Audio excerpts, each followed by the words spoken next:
Belum ada negara Palestina, belum ada bangsa Palestina. Itu hoax. Semangat betul dengan salahnya ya. Prinsipnya adalah jangan karena kita membenci suatu kaum kita berlaku tidak adil.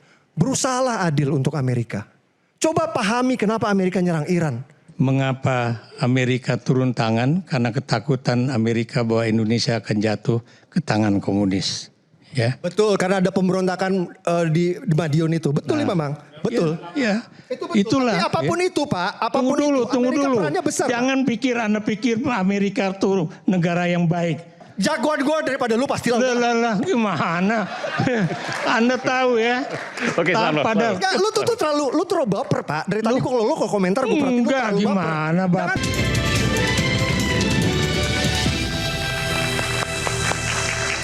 Bung Permadi, silakan. Oke.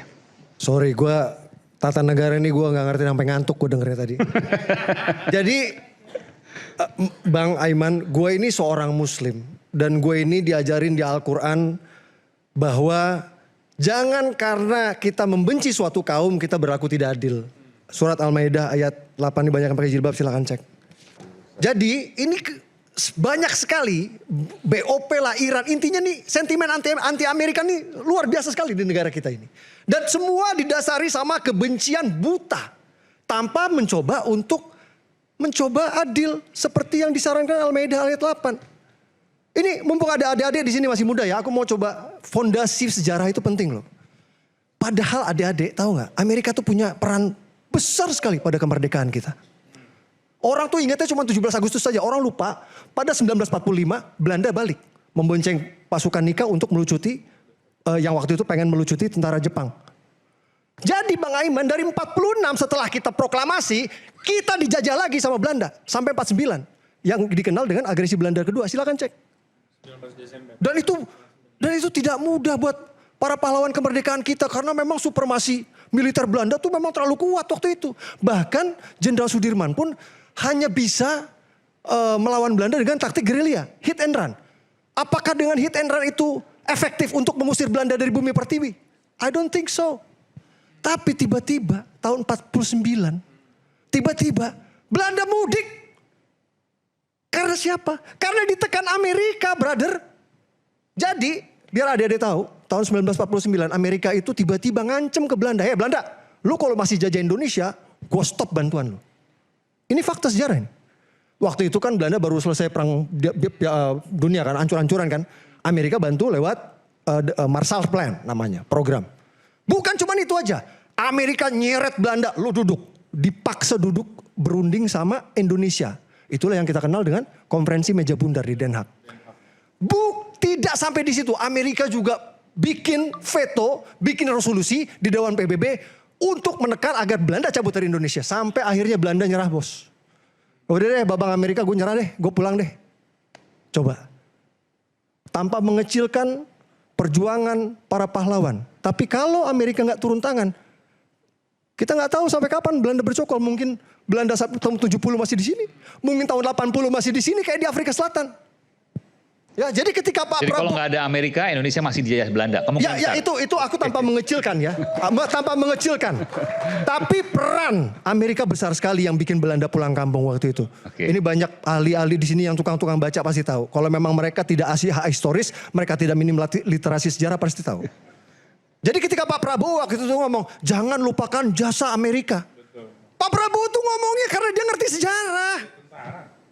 Oke, kita balik lagi ke Amerika lawan Iran. Oke, ini aku tarik mundur ya. Karena fondasi sejarah itu penting adik-adik.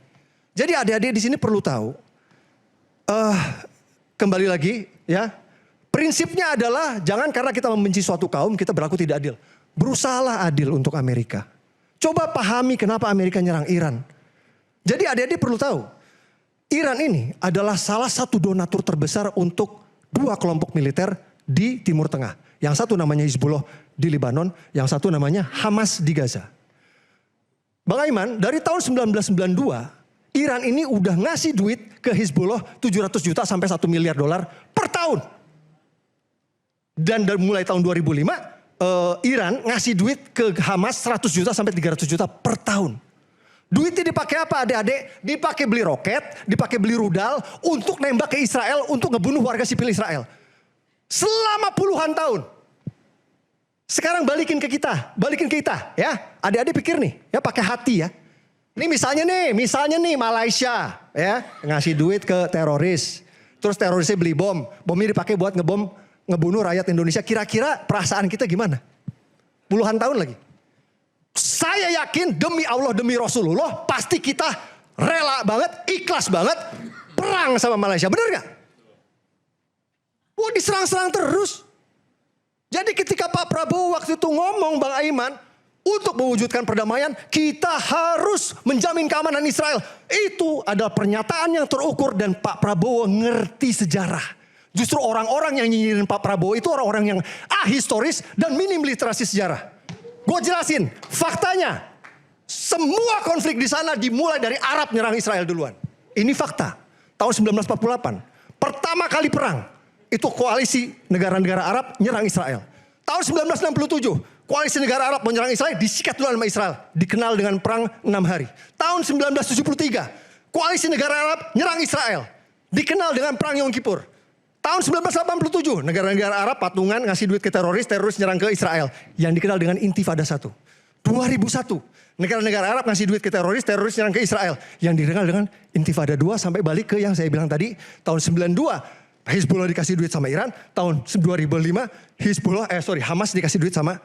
Puluhan tahun konflik. Gara-gara Arab kagak bisa lihat, Yahudi diem. Tuh dia lagi diem, kita serang yuk. Makanya Pak Prabowo udah benar. Kalau mau damai, ya jangan nyerang si Israel. Jadi keputusan Pak Prabowo membawa Indonesia ke board of peace ini sudah benar. Kalau kita lihat dari sisi sejarah. Karena memang board of peace Trump ini memang niatnya ingin mewujudkan perdamaian. Dengan cara apa? Dengan cara mentiadakan donatur yang memberikan duit ke teroris. Makanya dia nyerang Iran. Itu yang diserang sama Iran bukan rakyatnya loh. Rezimnya loh. Amerika cuma pengen rezim Iran yang suka ngasih duit ke teroris itu diganti. Dengan rezim yang tidak pernah ngasih duit ke teroris. Simple. Tidak ada donatur, tidak ada teroris. Tidak ada teroris, tidak ada perang. Tidak ada perang, damai. Tepuk tangan dong. Jangan si Bang Ferry doang yang ditepuk tanganin sama lu. Bisa saya tanggapin? Dikasih berapa sama Bang Ferry? Jadi sekali lagi ini kalau Pak Prabowo denger ya. Kalau Pak Prabowo denger nih ya. Maaf. Istilah peribahasa anjing menggonggong kafilah berlalu. Maju terus Pak bersama BOP. Jangan mundur Pak.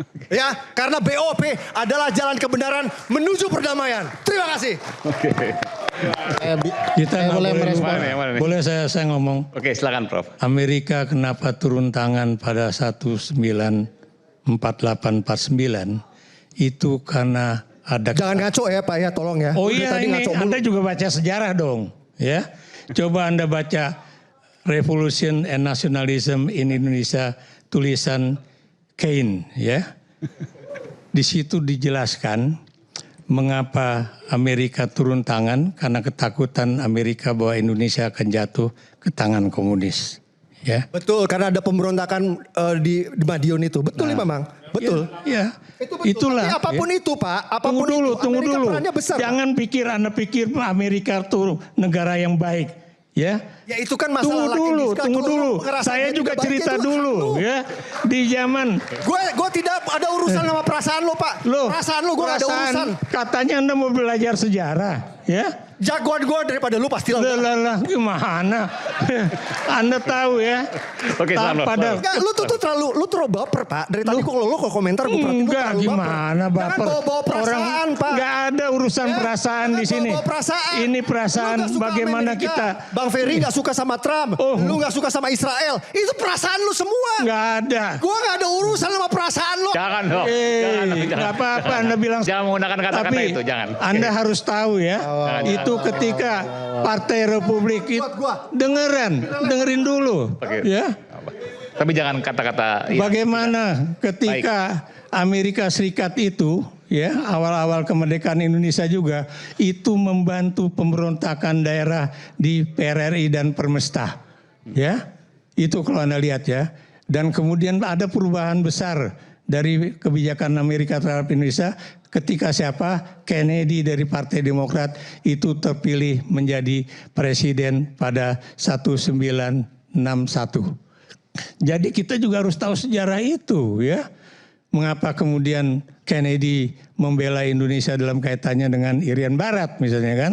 Tapi sebelumnya ketika Eisenhower itu menjadi Presiden Amerika Serikat, Indonesia dipecah belah ya.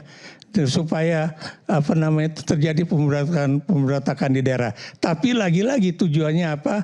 Mencegah Indonesia jatuh ke tangan komunis. Itu adalah sejarah. Oke, saya sedikit ngasih masukan ya. Gue seorang muslim, gue mempraktekkan Adik-adik. Al-Maidah ayat 8. Jangan karena membenci suatu kaum, Anda berbuat tidak adil. That's it. Mas Simple. Aiman, saya boleh merespon. Pertama, karena ayat Al-Quran dikutip, izinkan juga saya yang tidak punya keilmuan yang sehebat beliau soal Al-Quran. Saya mengutip juga bahwa ada satu ayat yang sangat penting. Bunyinya kurang lebih bahwa kita ini ibarat satu tubuh. Kalau sakit tubuh yang lain, maka... Hadis ya, sorry. Nah, itu juga menjelaskan hasil penelitian kami soal kejahatan yang dilakukan Israel di Gaza. Kami laporkan ke Jaksa Agung. Buktinya otentik, telah terjadi pelanggaran hak asasi manusia. Yang menurut saya mestinya Indonesia terlibat dalam upaya menangani ini melalui sistem hukumnya sendiri. Kebetulan di KUHP kita yang baru, kita itu menerapkan azas universal jurisdiction, di mana kita bisa mengadili pelaku kejahatan kemanusiaan di Indonesia. Nah, sekarang kan ada dua pendirian. Satu yang mengatakan Israel melakukan kejahatan kemanusiaan. Kita sudah laporkan tuh dengan data-data. Ada yang juga yang mengatakan bahwa Palestina melalui ormas-ormasnya seperti Hamas dan lain-lain melakukan pelanggaran. Silakan laporkan juga, buktikan apakah telah terjadi pelanggaran oleh Hamas atau tidak, atau upaya pejuang kemerdekaan melindungi dirinya. Itu satu hal.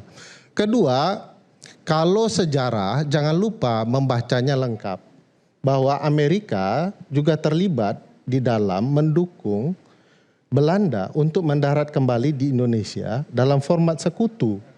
Bahkan betul Profesor tadi menceritakan bahwa Amerika terlibat dalam upaya mengadu domba bangsa ini sehingga timbul pemberontakan nasional terhadap daerah melawan nasional begitu ya. Dan itu jadi catatan sejarah yang lukanya sampai hari ini. Jadi ini memperlihatkan Amerika berpolitik dalam berbagai hal. Termasuk dalam Board of Peace, Amerika sedang berpolitik. Lalu kita masuk sebagai kaki-kaki politik itu menjadi antek-anteknya Amerika yang tidak disukai oleh presiden, karena sebenarnya presiden dari awal sudah menyatakan dia tidak mau tunduk kepada antek-antek asing, tapi dia mencontohkan dia sendiri adalah antek-antek itu dalam segala cara. Jadi bagi saya dengan mengatakan bahwa ini pilihan yang baik sementara korban yang berjatuhan di awalnya adalah di Palestina, di Gaza, perang Iran dan Amerika dan Israel itu satu hal yang lain. Tapi tindakan kejahatan perang telah terjadi di Palestina. Indonesia harus mikirkan relasinya sedari dulu dengan Palestina. Bung Besar sendiri yang mengatakan relasi itu. Dia menyatakan ini kelompok freedom fighter, dan ingat jasa Palestina terhadap Amerika, kalau tidak ada bangsawan dari Palestina yang menyumbang untuk kemerdekaan bangsa ini melalui Agus Salim, belum tentu juga kita merdeka. Jadi kalau main hutang-hutangan sejarah, sebenarnya kita punya hutang besar terhadap bangsa Palestina. Itu sebabnya seluruh presiden kita kecuali Prabowo. Gak ada utang sama bangsa Palestina. Utang apaan bang? Ya. Utang apaan bangsa kita kepada Palestina? Utang apaan bang? Sabar. Lu jangan ngaco. Iya, Anda sendiri di Indonesia ini cuman Anda yang tidak ngaco. Gue kasih tahu ya, biar lo tahu. Ada hoax yang bilang katanya Palestina negara pertama yang ngakui kemerdekaan Indonesia. Itu hoax. Karena itu 1945 Indonesia merdeka, belum ada negara Palestina, belum ada bangsa Palestina. Itu hoax. Semangat betul dengan salahnya ya.